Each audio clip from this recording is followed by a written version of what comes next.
Okay, good morning on the last day of August, 31st, Tradingology.com's trading room. Welcome, ladies and gentlemen. All right, well, we're starting the week off here. See what we got cooking. Good morning, BD.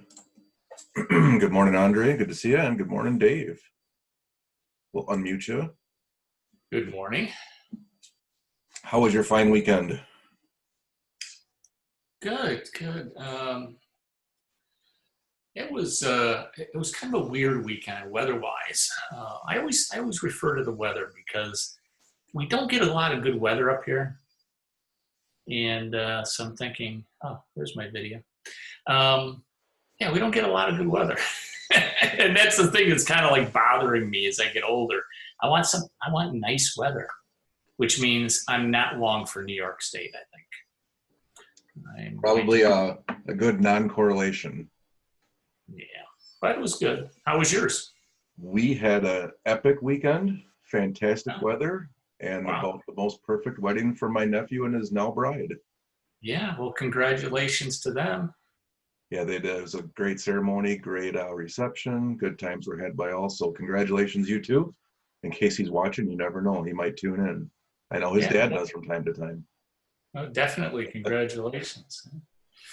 Well, good. And the weather was good, and everybody had fun, and nobody shot each other. Exactly. That's good. Hey, too soon, Dave. Too soon. Well, you never know. I was watching a show the other day where it was kind of like a family feud. They were actually shooting each other. Anyway. Yeah. Hopefully that never happens to your nephew. Never. Exactly. Oh, well, good for them, and I wish them all the best. Good morning, Isaac. Coming in the door. Good to see you. Hey, Kyle. Good to see you. All right. Morning, BD. Morning, Andre.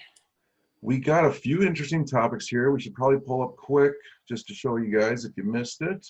Interesting little formation, not properly or not well formed whatsoever on this bullish herding side. And we kind of see that playing out with. It is weird, isn't it? Yeah, some volatility. I had to look back. This hasn't happened since like 2017, where it was nothing and then three populated like this. Yeah, it is kind of strange. You know, interestingly enough, now when I think about it, let me zoom it back here too. I think it was literally the end of August. Mm-hmm. Let me check that out quick here. Same time period, huh? Yeah. What happened? I think 2017 was Look at that. Big. Oh, yeah. Look at that. 1 day difference because that was from Friday and this is today, August 31st. Wow. 2 days of nothing, then boom, three. Well, I'll be darned. Look at that. And then we went into a huge bull run because 2017, the market went up pretty good. Yeah, that was the end of that volatility where we see it was high above 100 here. We had some down days, and from there, we definitely started running. Look, volatility dropped down into the 70s. Wow. So we'll see if it's like a primer for. I'd be willing. That could be a primer for pre-election little mini run. That was just what I was thinking. Yeah, I'm like, I've never seen three. That's why I had to go back. I'm like, look at that. Yeah, it is kind of an odd formation. I don't think I've seen it either. We did end up getting that bull trap. I mean, we only went down 60 points on the Dow the next day, but right. But then, yeah, 3 days of nothing is kind of unusual. Morning, Isaac. Yeah, both sides. So that was weird. So we'll keep that updated and watch that going throughout the week here. For sure. Nothing on the cryptocurrency front. Up a little bit. It's kind of going, treading water here. The monthly candle on cryptocurrency ends tonight. I think it's worth watching. Interesting, for sure. Yep. 43 degrees for Tom in Colorado Springs. Happy Monday, Tom. Yeah, we got down to mid-40s here overnight. You can see I busted the sweatshirt out. We're in the 60s overnight right now, or early low 60s right now, I think. I should have a sweatshirt on, but they're predicting 78-degree weather today, so I'm optimistic. Yeah, it's going to be a nice week for sure. We're maybe 1 or 2 days in the 80s, a lot of 70s, but it's morning, so I figured switch your time. I figured since it said Yellowstone, not that I'm doing advertisements, but I had to put the Grand Prismatic in the background from Yellowstone. Wow. Wow. Yeah, that's pretty cool. I didn't take this picture, but I have been that close to it. It is fantastic to see if you've never been there. Yeah, that looks beautiful. Yeah, fall is coming, Tom. I can feel it in the air.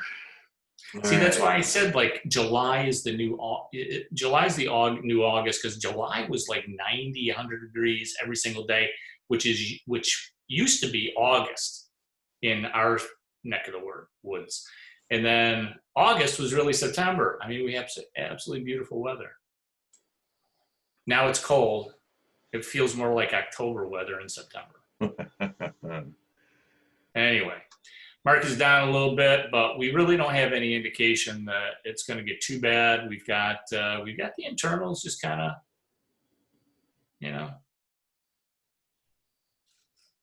not doing Gigantus erupted. Fantastic. That's one that's been sitting idle for a long time. I'll have to check that out, Tom. Thanks. Oh,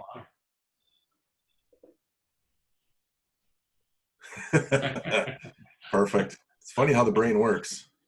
Yeah, it is. Picking up those vibes. Yeah, well, we'll pull her back in for you guys.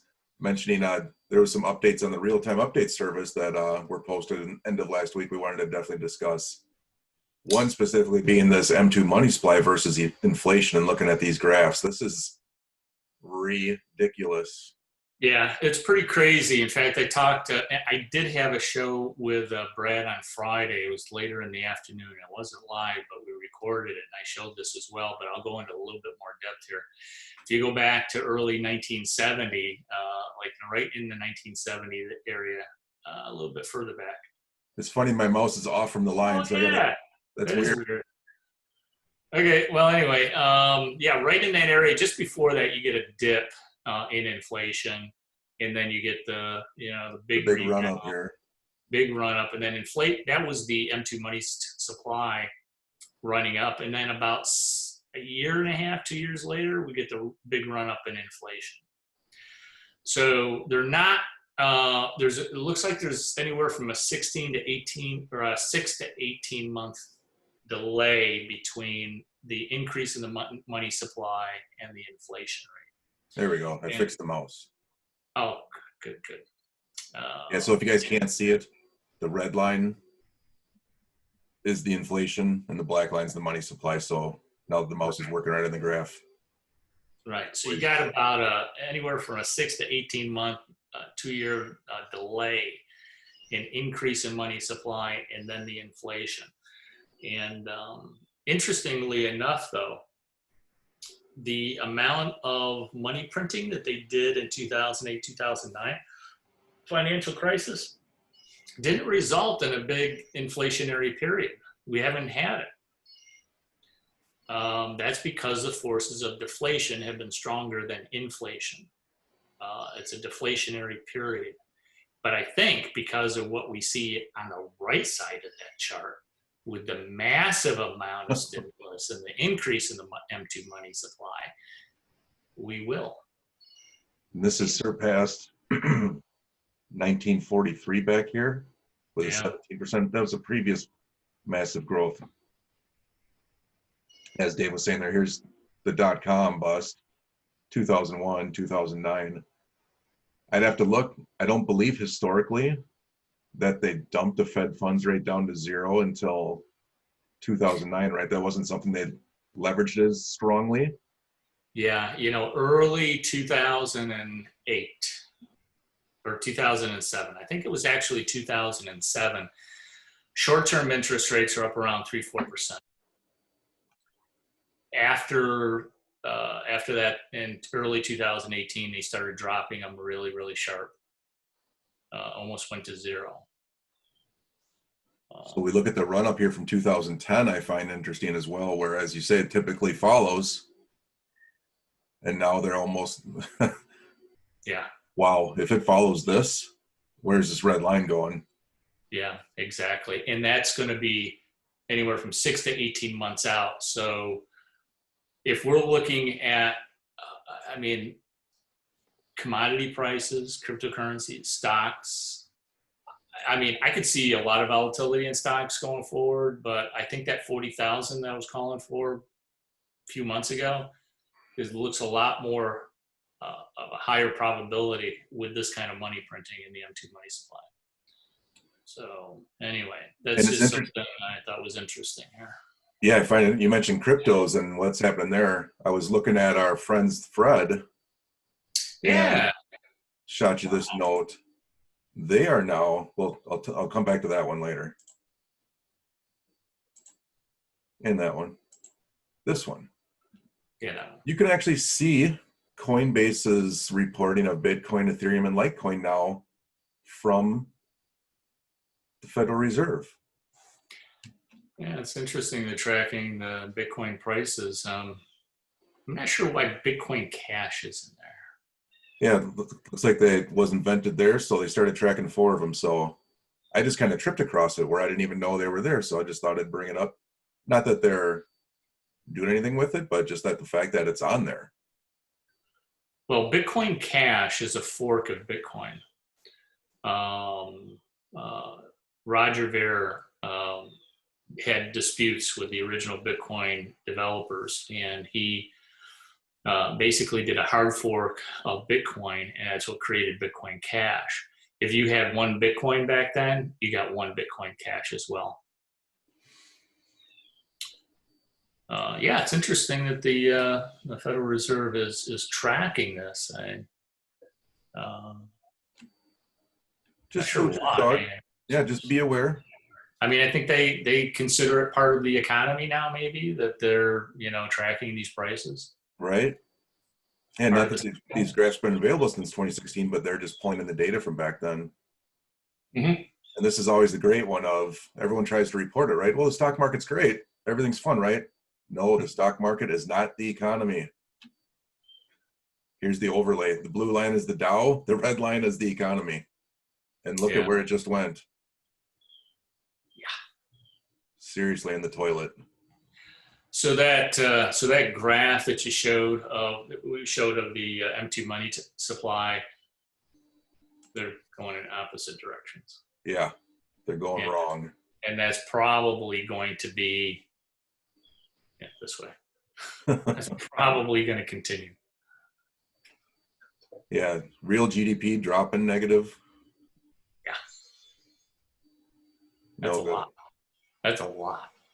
Do they go back farther than 2012? That's not a very long chart. This graph I can. I think I can pull it up on a separate one, but on this overlay, it only goes back to 2011 here.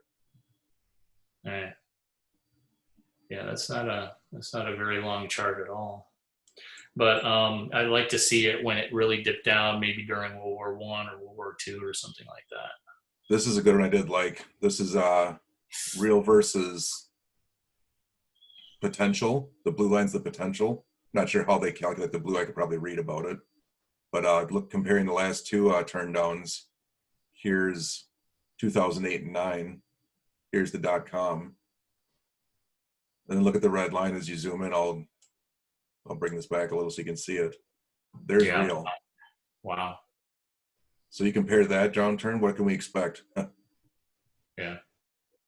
Sorry to be the bearer of bad news, but rough waters ahead.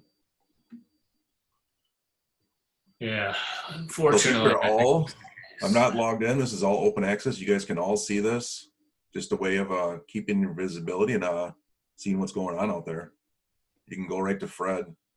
It's all reported from the St. Louis Fed.org. So just search Fred market charts and you'll pull this up. You can see all kinds of stuff. Yeah, there's actually kind of some interesting things taking place. I don't know if you saw this too, but I had the link there to the Federal Register. Yeah. For the Federal Reserve Board. The FedNow Service is a new interbank 24/7, 365 real-time gross settlement service. It sounds like an announcement of some sort. It looks like they are actually live on this thing. I found it interesting that it will be available. So I mean, this just came out August 11th. So, I mean, it sounds like they're going to be available here. It's going to be available here within a few days, maybe a few months at the most, or a few weeks. But I mean, it says it will be, and so they're coming out very, very quickly on this thing. Oh, September 10th. I find this interesting. Yeah, they had the dates right there at the top. I scrolled up for you there. Yeah. Curious if this is when it's going to be available, or what this means by dates. Yeah, I don't know. That's a good question. Is that the date they're going to implement this thing? Right. But it sounds like you can go from one bank account to another bank account within seconds. I had a problem recently. My son, I think I mentioned this, my son is buying a condo down in DC.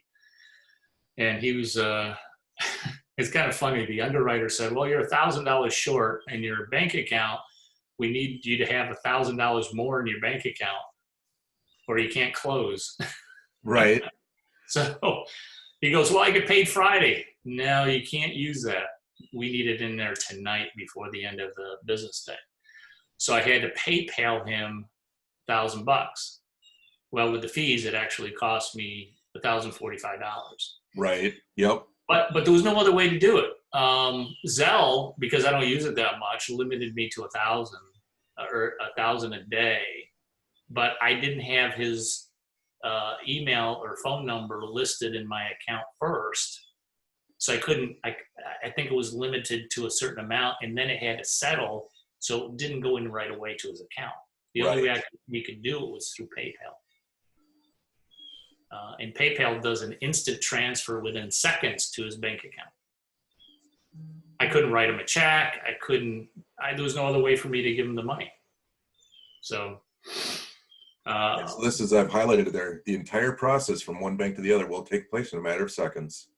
Right. So what does this mean? It means that they're trying to increase the velocity of money. Another one of the Fred charts that we've gone over many, many times is the velocity of money. That is like tanking so much. And for you guys who don't remember, the velocity of money is just how much a dollar bill that I give to a vendor or to make a payment for something goes through the economy. Look at it, it's just tanked. It's ridiculous. 1.1. And this goes back to 1960, where, as Dave was saying, typically these charts are very long term. That's an odd one that was zoomed in on that one that I pulled up. Yeah, you can compare, even other ones go back 100 years since the Federal Reserve's been implemented, that they start charting things. But yeah, this M2 money, the velocity has never been this low.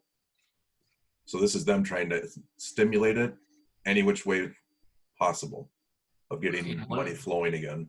Absolutely. And if they do instant payments, they're hoping that's going to start to speed up the velocity of money.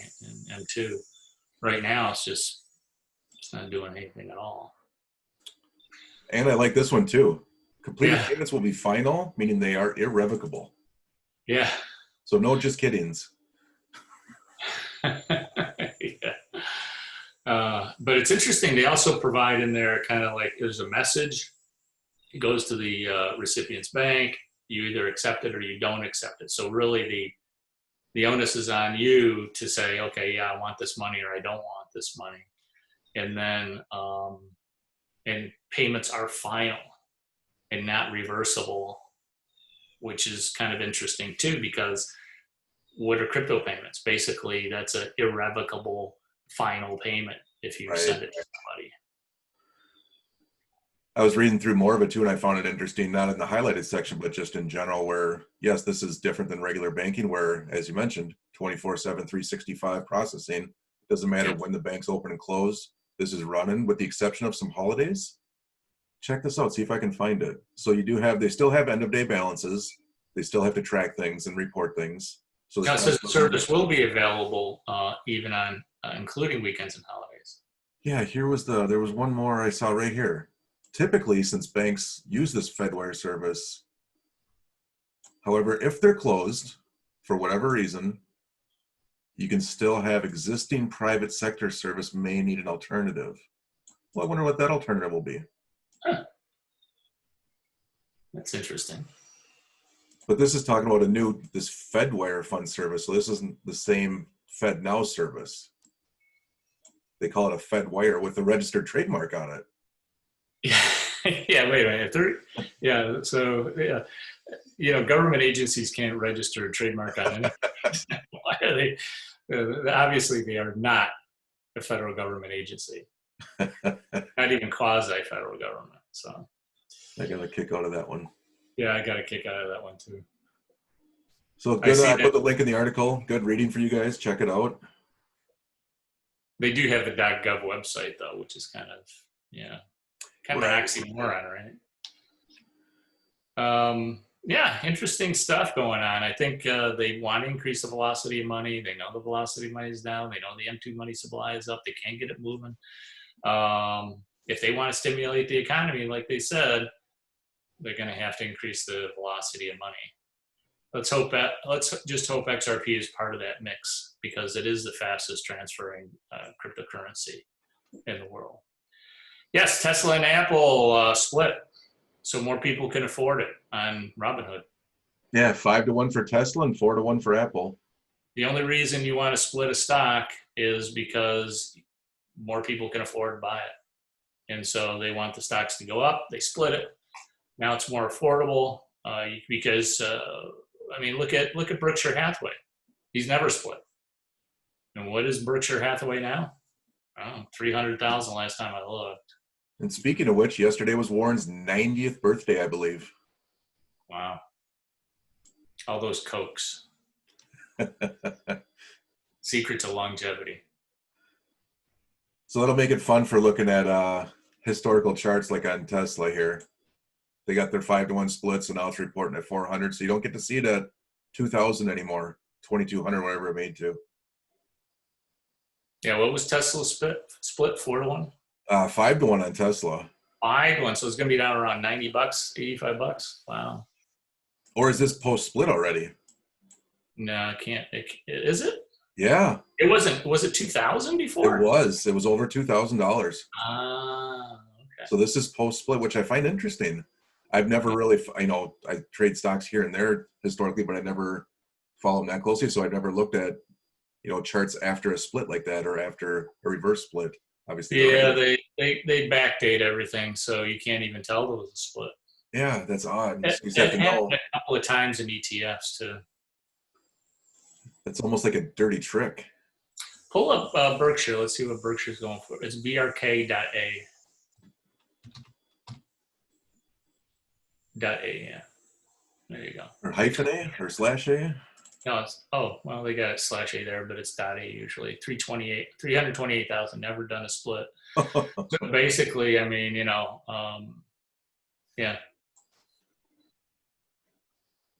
Wow. It'll set you back a house. I'll take 4 shares. Sorry, sir. You need $1,000 more in your account. Yeah. So there you go, Isaac. You can now own Tesla more cost effective, or just do fractional purchasing on M1 somewhere.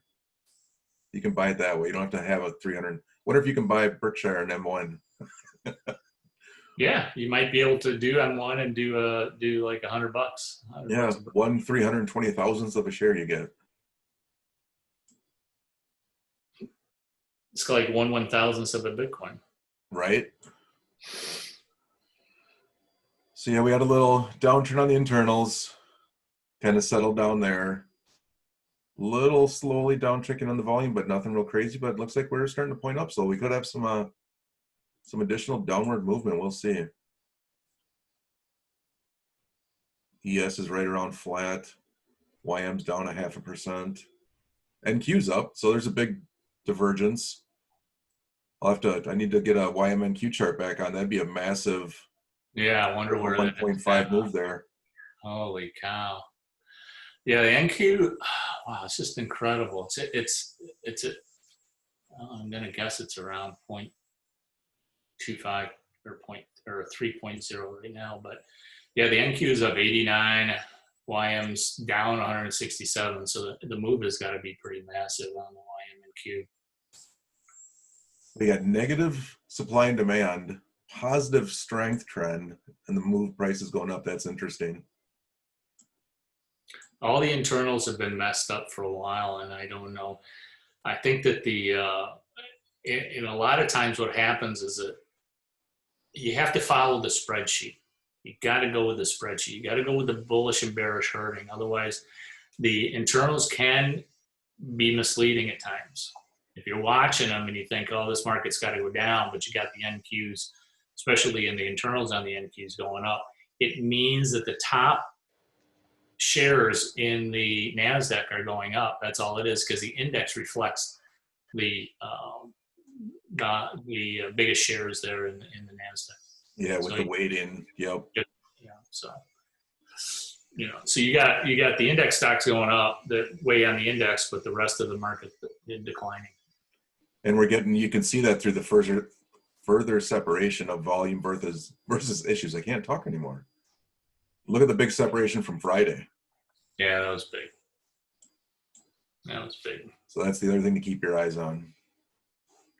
But we're rolling to the top of the hour. It's been a fast 30 minutes. If you guys got any last minute questions, shoot them out. I just got one interesting thing to share with you. Yeah, what do you got? What I do with it? What I do with it? Got it in here someplace. Tom's on a Monday. It's good to see you, Tom. I know. Look at that. I don't know if this is going to come out. This is a really long URL, but I'll try to put it in the chat here. Yeah, it didn't work. Let me. I got it. I can probably get there. You get that okay? Because it's got like a. It's got a whole bunch of modifiers. Yes, Tom. We're full of good news on Monday mornings. I got a bookfinder.com and a couple lists of used books. Yeah. Okay. Is that what I should be seeing? No, I'm going to put it into the RTUS here. Okay.